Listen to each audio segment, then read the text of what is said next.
winter in Duluth always arrived like an old guest who never changed. Harsh, biting, and full of surprises.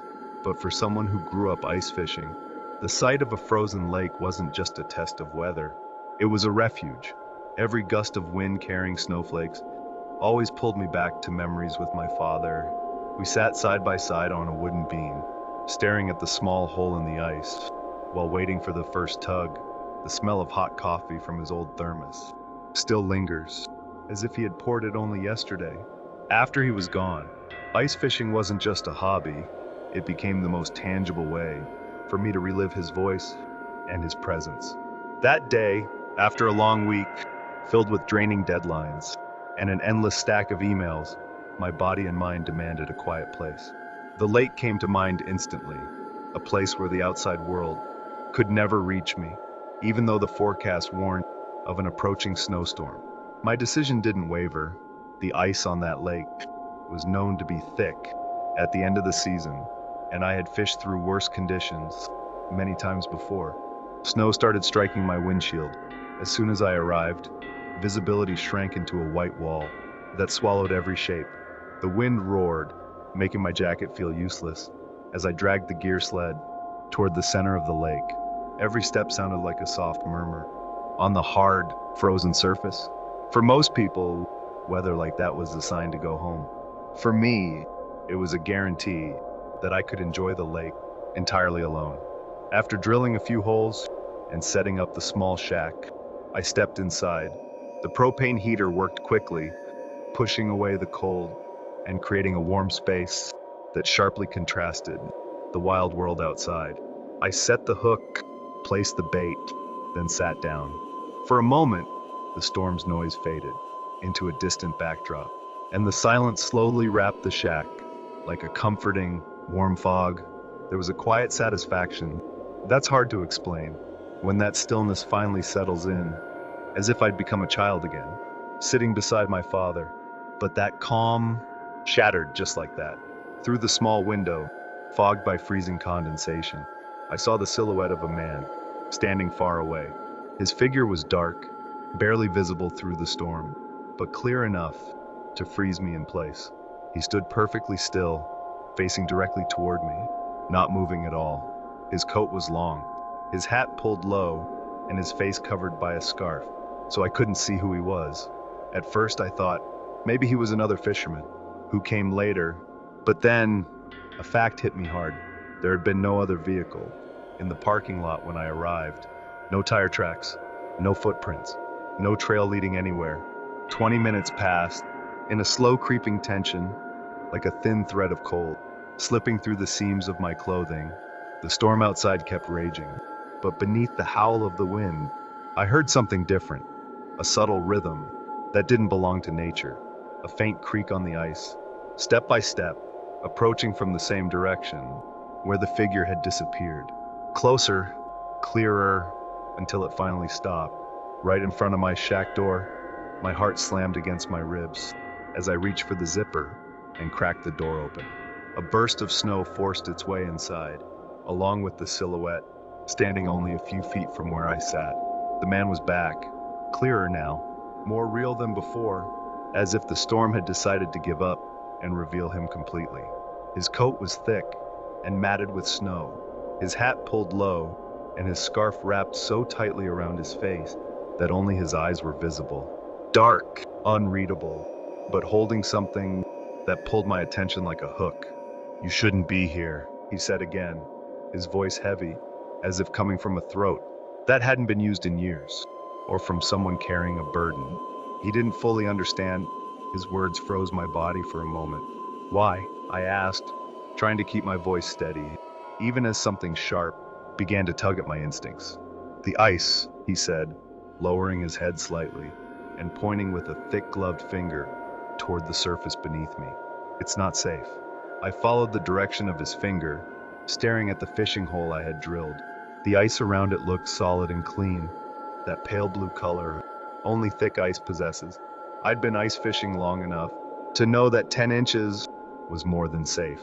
"The ice is strong," I said. "Not today," he replied, quickly, as if time was something he couldn't afford to waste. There was something in the way he spoke, a firmness that didn't come from panic, but from certainty. Not the tone of someone trying to scare me or send me away, but someone who truly knew something. I did not. His words plucked at something inside me, a discomfort, slowly growing into a sharp premonition. I opened my mouth to ask more, who he was, how he knew, where he had come from. But before the questions left my lips, he had already turned away. His steps were heavy, yet fast, as if he vanished with the push of the wind. The spinning storm around him seemed to swallow his body. Within seconds, all that remained was a faint shape, slowly dissolving into white. I stood there for a moment, before finally stepping back into the shack. The warmth of the heater no longer felt comforting. Every small creak beneath me seemed louder than it should be. Every tiny vibration sounded like a threat.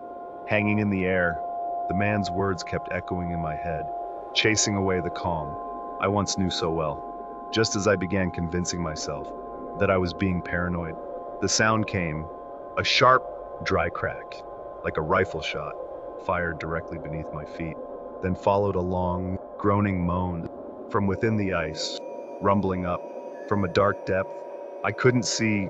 There was no room left for doubting anything. The ice was changing, and his warning had never been just words.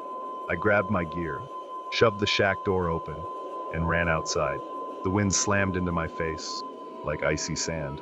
The cracks beneath my feet spread fast, like a spider web growing.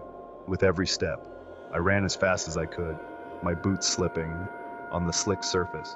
Behind me, a thunderous boom. My small shack tilted, then slowly sank into a wide, fresh hole that had just opened. I didn't stop running until I reached solid ground. My breath was ragged, a metallic taste filling my mouth, my legs shaking violently. When I turned back, the storm had begun to ease, revealing the vast stretch where I had stood just minutes earlier. The shack was gone, without a trace, only a dark pool of water, gaping in the middle of the white expanse.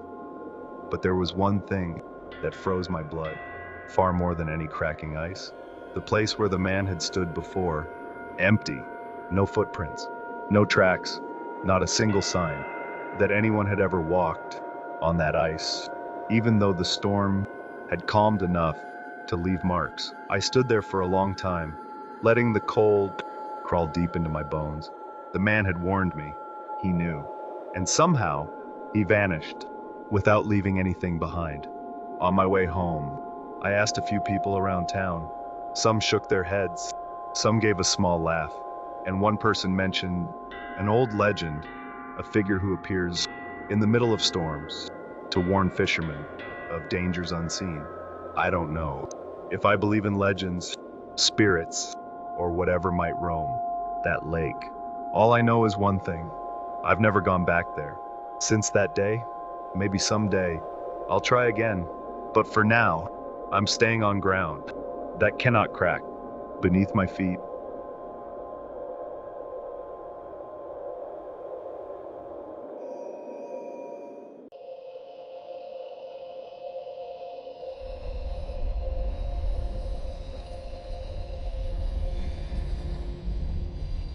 My first big ski trip felt like a dream finally coming true. A small achievement from the list of wishes I had only imagined in my head.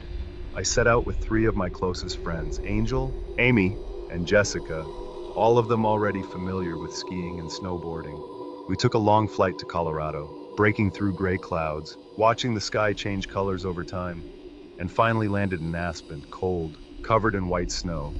From the airport, a rental car carried us to Snowmass, a small town, quiet but alive, just a few miles from the famous Aspen Mountain ski resort. The Airbnb we rented felt made for winter holidays. 4 spacious bedrooms with thick blankets, a warm living room lit by a roaring stone fireplace, a wide wooden deck overlooking the Colorado mountains, and a steaming hot jacuzzi waiting outside. At sunset, the sky turned purple and orange, while city lights glittered in the distance like tiny jewels across the snowy valley. That first night, we didn't go straight to bed. With our excitement still burning, we decided to explore the local nightlife. A small bar in town became our stop, Country music mixed with the clinking of glasses filled the air. People laughed warmly, the smell of beer and wet wood surrounding the room. We chatted with friendly locals, laughed over little things, sipped warm drinks that spread comfort through our bodies. The night was full of laughter, music, and easy conversation. Our bodies were tired after the long trip, but our hearts were alive with unstoppable excitement. By the time we walked back to our Airbnb, the Colorado air was freezing, but the warmth of friendship made it almost unnoticeable. The next morning, that excitement turned into a mix of nerves and anticipation. We called an Uber to take us to the resort. There, we rented all the equipment, heavy boots that made my steps stiff, a snowboard that looked way too big for me, a helmet pressing on my head, and thick gloves that made every move clumsy. The slopes weren't too crowded, maybe because it was a weekday, but to me, the terrain looked terrifying. Snowy hills rising sharp and high, long lines of skiers gliding smoothly, reminding me I was just a beginner, lost among the experts. My only experience with snowboarding had been on a simple bunny hill. Even there, I fell over and over, never really managing to ride properly. Now, facing a long and steep blue trail, my body kept losing control. Each time I tried to glide, the board felt wild under my feet, throwing me down into piles of cold snow.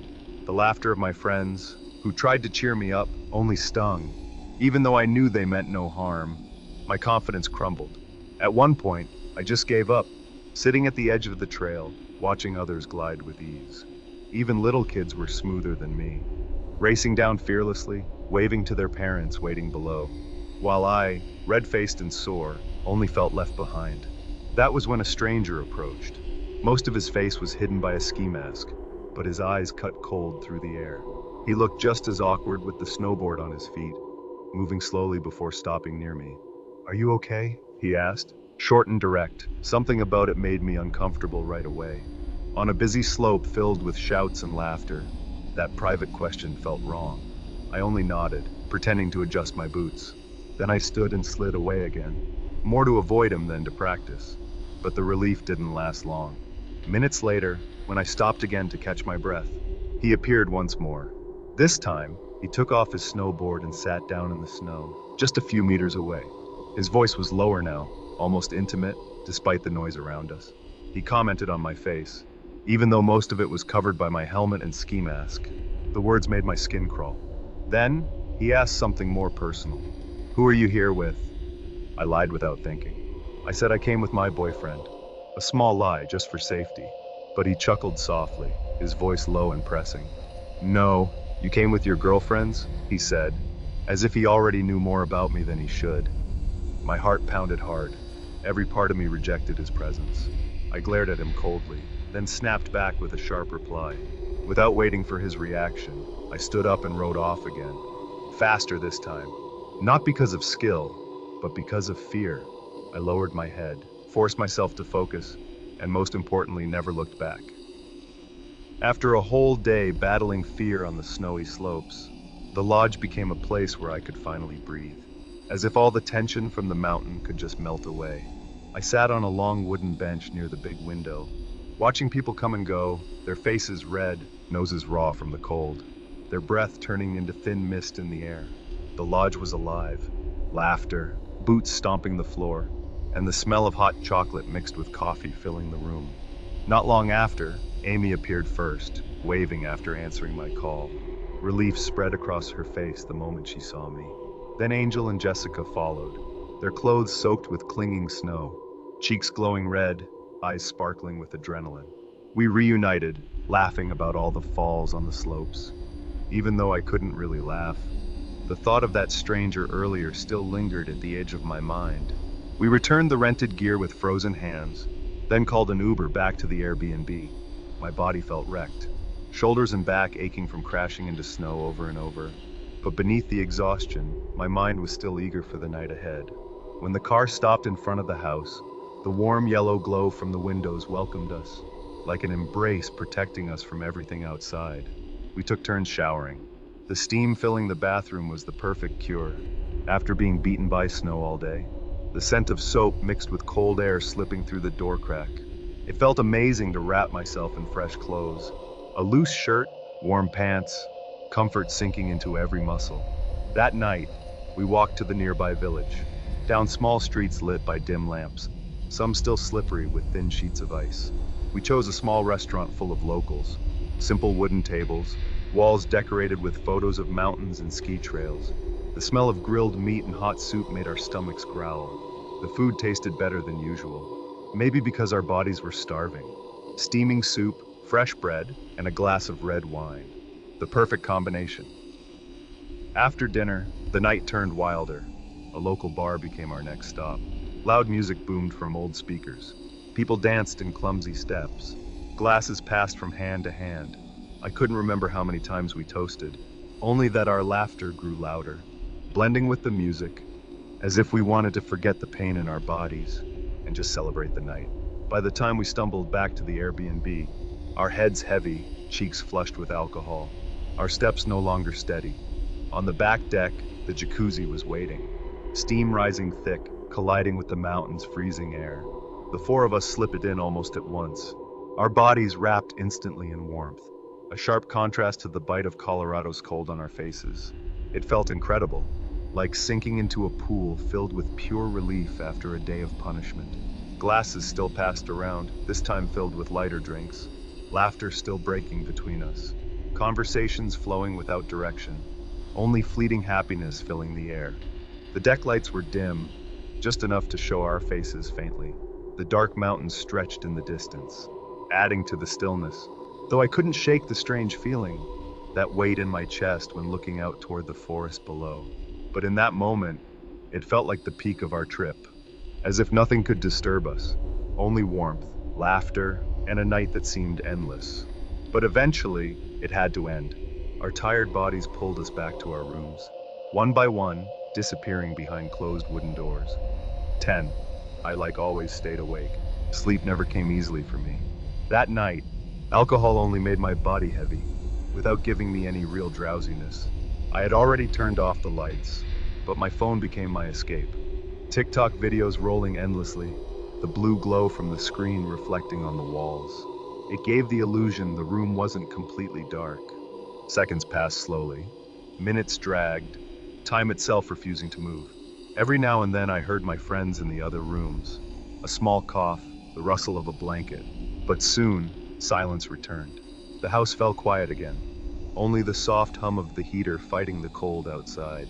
I didn't know then that my insomnia, something I always found annoying, would be the reason I heard something. That was never supposed to happen that night. That night felt far too silent, only the thin sound of wind slipping through the cracks of the old wooden windows. The heater hummed faintly in the corner, but it wasn't enough to chase away the chill creeping into my bones. I was still awake, my phone screen casting a bluish glow across my face, when suddenly there it was. Heavy footsteps from the living room. The creak of old, dry floorboards rang out sharply, like each step wanted to announce that someone was outside my door. I held my breath. The first thought was simple. Maybe one of my friends had gotten up. Maybe they were in the kitchen, grabbing water or a snack. But that explanation shattered when the doorknob to my room began to turn slowly, as if a hand was testing it from the outside. My heart pounded so loudly, it felt like it could be heard through the wood. There was no reason, none at all, for any of them to be at my door at this hour. Not like this, not so gently. My hand shot to my phone. I typed quickly into our group chat, who was just at my door. Seconds stretched into minutes. The screen stayed empty, no reply. The silence in my room grew heavier, mixed with the faint sound of footsteps shifting in the living room. I pressed my ear to the door, my body trembling as I listened to the sound of those steps wandering. Pacing, with what little courage I had left, I unlocked the door just enough to crack it open. The living room looked empty in the dim glow of the fading chandelier light. The wooden furniture reflected a soft shine, making the room appear calm. But that calm lasted only a few seconds. Out of the corner of my eye, I saw him, a tall figure dressed in dark clothes. He moved slowly, almost without sound, going from one door to the next, trying each doorknob, one by one, with unsettling patience, like he knew we were all inside. My body froze. That wasn't one of us. That was a stranger standing in the middle of the house, like he was the real owner. I slammed the door shut and locked it again, holding my breath. My hands shook as I dialed emergency, whispering in panic to the 911 operator. My words broke apart. My voice cracked as I told them someone was inside the house. Before I could calm down, there it was. A soft knock on my door. A knock so polite, it sounded almost like a request to come in. Then the doorknob rattled again. This time harder, more forceful.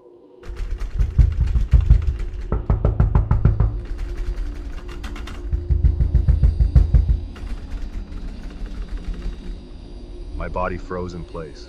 I covered my mouth with my hand to stop any sound. But then, boom, the door shook violently. Another hit, then another, louder each time. The pounding grew relentless, shaking the frame, as if he truly meant to break it down.